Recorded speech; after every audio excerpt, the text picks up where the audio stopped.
Hi guys, back to my channel Mamata Santra.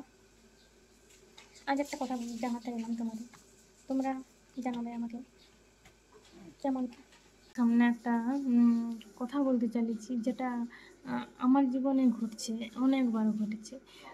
জানো, আমি short video করি, এছাড়া ব্লগও করি না, ব্লগ করি না, যাই একটু শর্ট ভিডিও করি। কেন ভালো লাগে, আমার টাইম স্পেন্ড করতে ভালো লাগে, যেহেতু মন খারাপ থাকে অনেক সময়, তাই শর্ট ভিডিও করি।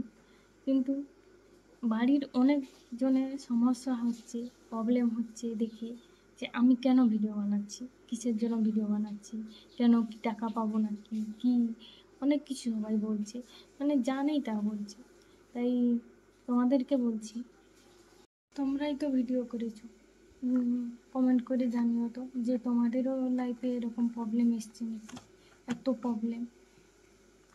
আর তোমরাই ভাবো যে আমার ভিডিওগুলো নিয়ে এত প্রবলেম কিসে, আমি বুঝতে পারি না সবার এত প্রবলেম কেন। আমি তো কারো কিছু ক্ষতিও করি না। গ্রামের মানুষ মানে কি শুধু আমাকেই নিয়ে আলোচনা বেশি দেখি, এ ভিডিও করছে, ও ও এরকম করছে, কেন করছে, কেন করবে, এ অমুকের বউ এরকম করছে। মানে আমি শুনতে শুনতে থকে যাচ্ছি। মানে মানে কি এত প্রবলেম, মানে বোঝাতে পারবো না কাউকে, এতই প্রবলেমটা হচ্ছে। এই জন্য আমি আজকে এই কথাটা বলার জন্য আমি এই জন্য ব্লগ ভিডিওটা বানানো।